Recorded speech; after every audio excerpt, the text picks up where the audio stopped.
Have you ever met someone who claims to be an INFJ? That rare personality type that supposedly makes up less than 2% of the population, and something just felt off? Like they were performing the role rather than actually being it? Well, you're not crazy. The thing is, INFJs have become trendy lately, and with that trend comes a whole lot of people who are either mistyped, pretending, or just plain confused about what it actually means to be an INFJ.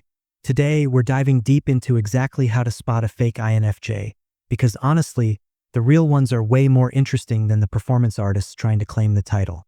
Understanding what a real INFJ actually is. Before we can talk about fake INFJs, we need to understand what we're actually looking for.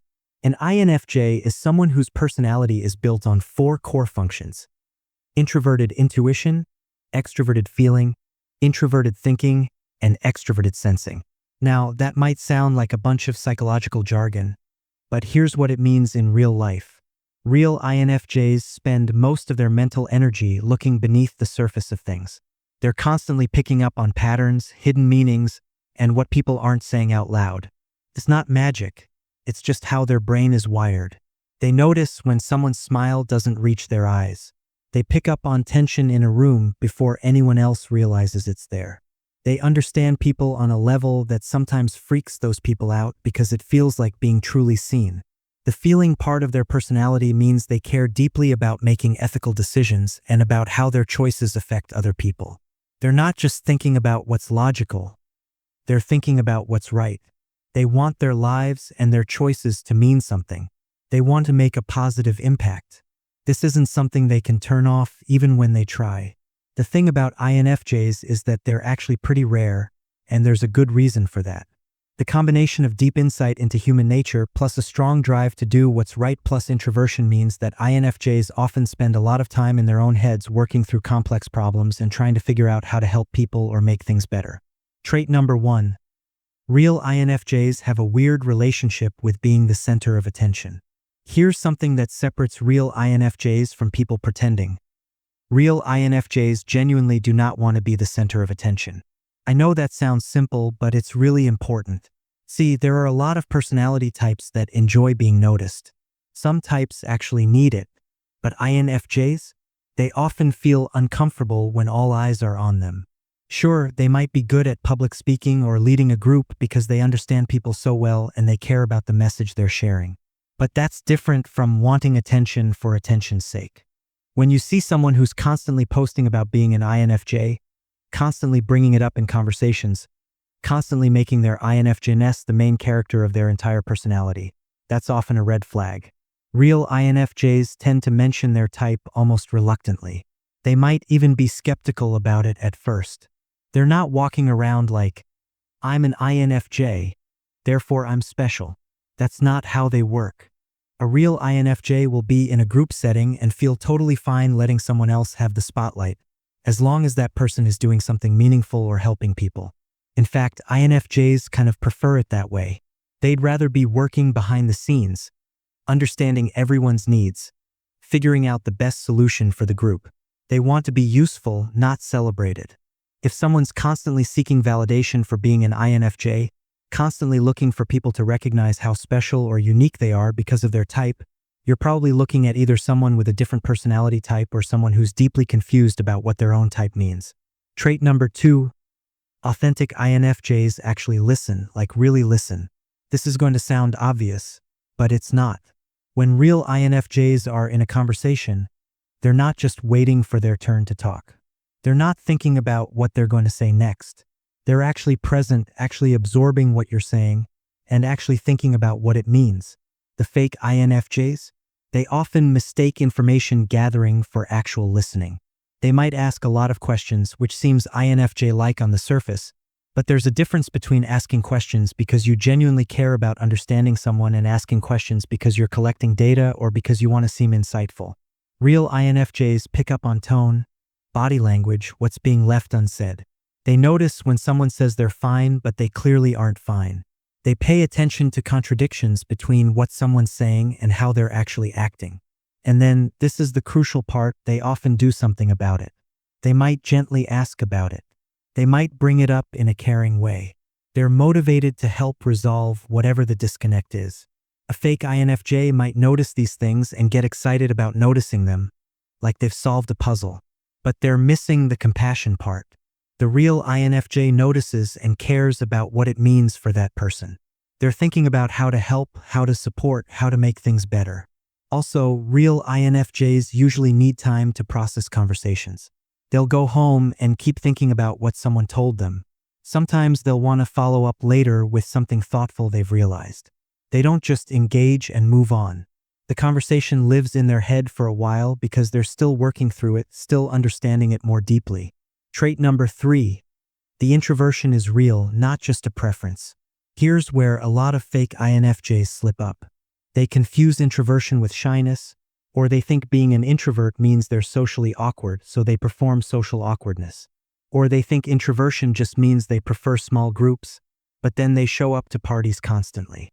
Real introversion, the way INFJs experience it, means that social interaction drains their energy. It doesn't mean they don't like people. INFJs often genuinely love people and connecting with them. But after spending time around people, even people they like, they need to be alone to recharge. It's not optional. It's not something they can push through indefinitely without consequences. When fake INFJs talk about being introverted, they often describe it like it's a character trait, like something they chose. Real INFJs describe it like it's just how they're built. They might not even think of it as something worth mentioning because it's just so fundamental to how they operate. The real sign of authentic INFJ introversion is that they're selective about their energy. They can't be around everyone all the time. They probably have a small circle of people they're close to, and they might have a larger circle of acquaintances, but they're not trying to maintain deep connections with everyone. They're simply not capable of that without burning out. The energy requirement is too high. You'll also notice that real INFJs often take breaks from socializing, and they do this without feeling guilty about it. They understand their limits. They know when they need to step back. Fake INFJs often seem like they're pushing themselves to be social in a way that feels performative, like they're trying to prove something about themselves. Trait number 4. Real INFJs have strong values, and they actually live by them. This is a big one. INFJs aren't just people with opinions. They're people with deeply held values that guide their decisions and their lives. And here's the thing. They actually try to live according to those values, even when it's hard. Real INFJs will make decisions that seem impractical or financially unwise because they align with their values. They might turn down a job that pays really well if the company does something they think is unethical. They might speak up in a situation where it would be easier to stay quiet because they think what's happening is wrong.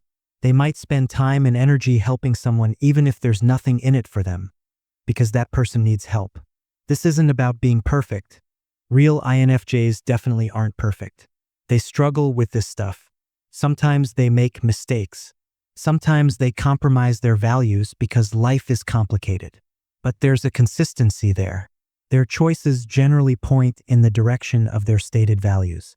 Fake INFJs often claim to have these strong values, and they talk about them a lot, but their actions don't quite match up.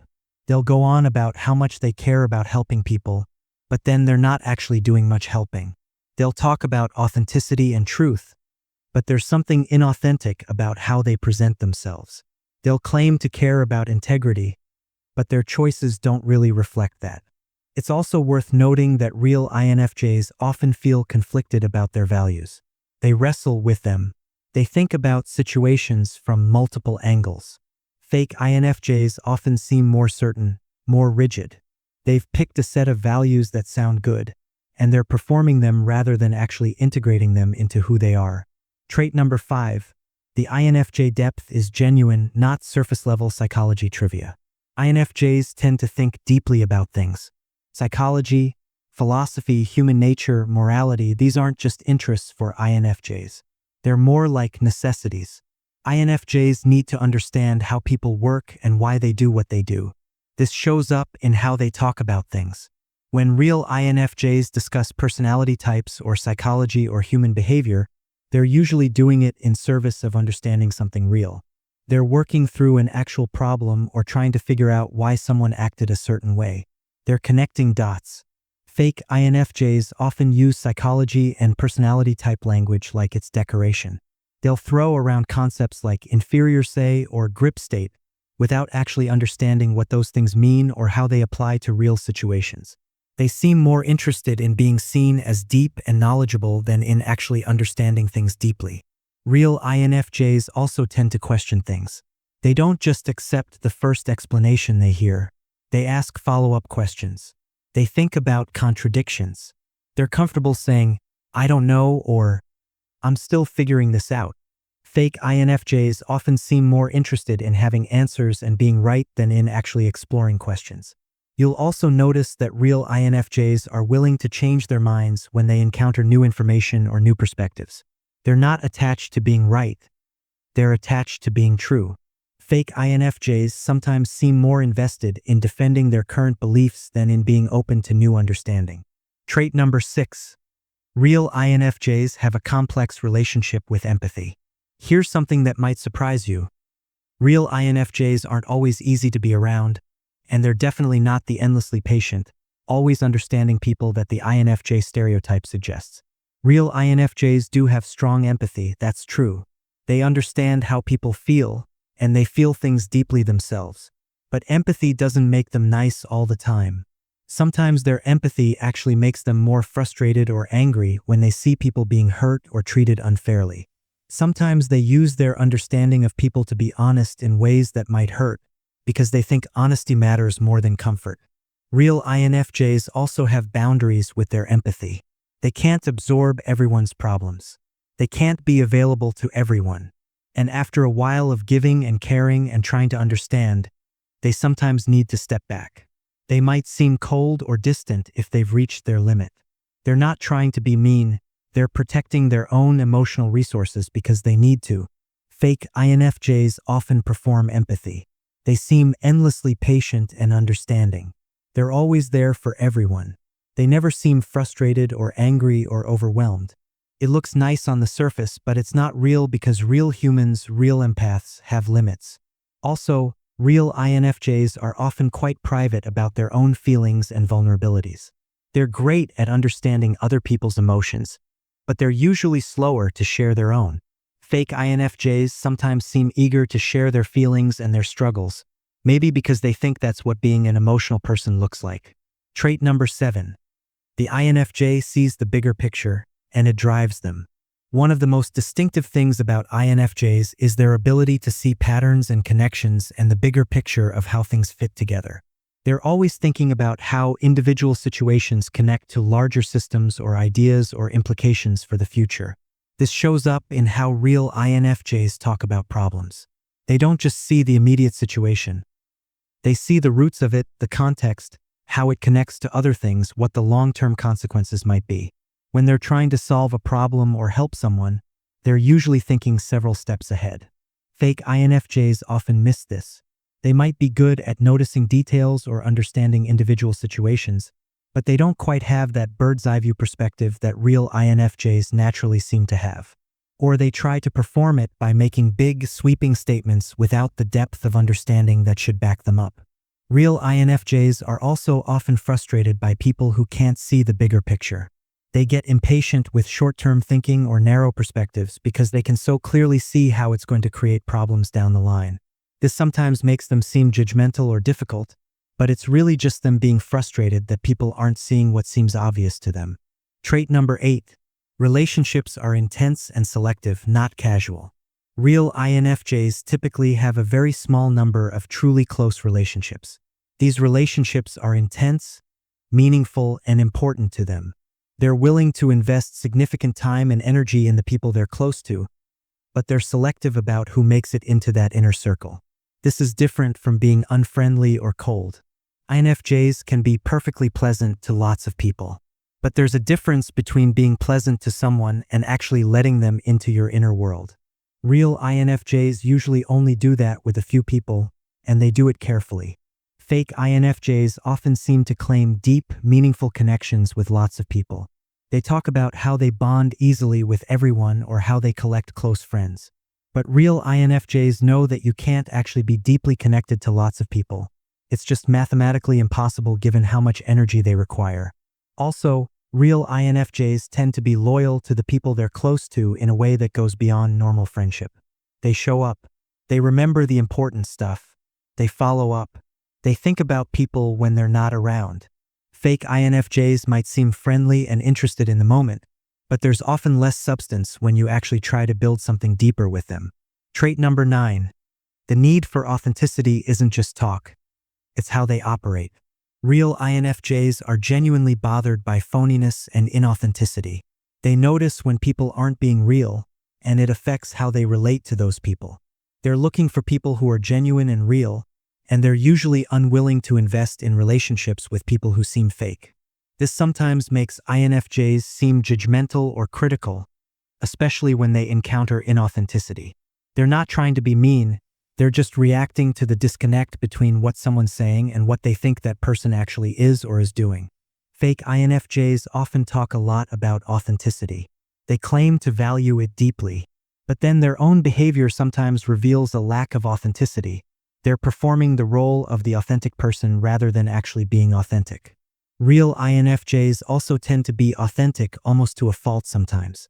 They're not great at faking interest or happiness or agreement when they don't genuinely feel it.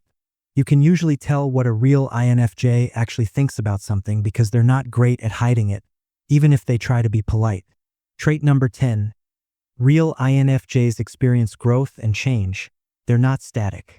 This is the final big one, and it's important. Real INFJs are on a journey. They're growing, learning, changing.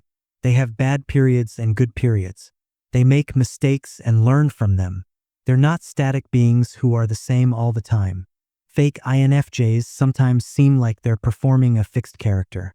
They're always the same, always displaying the same traits, always operating at the same level. Real INFJs are more dynamic. They go through phases. Sometimes they're more extroverted.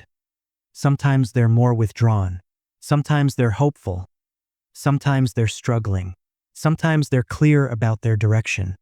Sometimes they're confused. Real INFJs also tend to have moments of doubt about their type or their identity or their direction in life. They question things. They wonder if they're really INFJs or if they've been typed wrong. They go through periods where they feel lost or uncertain. The journey is real for INFJs. It's not about being perfect or having it all figured out. It's about growth and learning and trying to be better, even when it's hard. Putting it all together, the pattern. When you look at all these traits together, you start to see a pattern. Real INFJs are consistent in their complexity. They're not performing a character, they're just being themselves, which is admittedly sometimes complicated or contradictory or hard to understand. Fake INFJs often seem too consistent, too polished, too much like a character rather than a real human. The real tells aren't any single thing. It's the overall pattern. Does their behavior match their values? Do they actually listen or do they perform listening? Are they genuinely introverted or are they seeking attention? Is their depth genuine or is it superficial psychology knowledge? Do their relationships have real substance or are they surface level? Is their authenticity something they talk about or something they actually live? Why this matters? You might be wondering why it matters whether someone's a real INFJ or a fake one. Does it really matter? Well, yes and no. On one level, it doesn't really matter if someone's accurately typed. People are who they are regardless of what 4 letters you assign them. But on another level, it matters if someone's claiming to be something they're not, or if they're using a personality type as an excuse for behavior that's actually not reflective of that type, or if they're creating an inaccurate picture of what a type is really like. When lots of people are pretending to be INFJs or are mistyped, it creates a distorted picture of what INFJs are actually like. It makes real INFJs seem like they're not real INFJs because they don't match the exaggerated or inaccurate stereotype. It makes the whole personality type system seem less useful. Also, if you're actually looking to connect with real INFJs or understand them better, you need to know what's real and what's performance. Otherwise, you might base your understanding on people who are pretending, and then you'll be confused when you encounter an actual INFJ who doesn't match your expectations. Conclusion: seeing what's real. The truth is, spotting a fake INFJ isn't that hard once you know what to look for. It's about looking past the performance and seeing if someone's actually living their stated values. It's about noticing whether their introversion is real or performed. It's about checking if their depth goes beyond surface-level psychology trivia. It's about seeing if they're genuinely interested in understanding people or if they're just collecting data. Real INFJs are out there. They're interesting and complex and sometimes confusing. They care deeply about things. They're not performing authenticity, they're actually trying to be authentic, which is way messier and more interesting than any act could be. They have real relationships with real depth. They're genuinely introverted but often surprisingly good with people when they care about connecting with them. And maybe most importantly, real INFJs are okay with being misunderstood or questioned. They don't need everyone to believe they're INFJ. They're just trying to figure out who they are and how to be useful in the world. The fake INFJs? They usually need the validation. They need people to see them as INFJs, to recognize how special or different they are. And that need itself is usually the biggest giveaway that something's not quite authentic. So next time you meet someone claiming to be an INFJ, just pay attention. Watch how they actually interact. See if their words match their actions. Notice whether they're on a real journey or just playing a part. You'll probably figure out what's real pretty quickly, because authenticity has a way of showing itself when you're actually paying attention.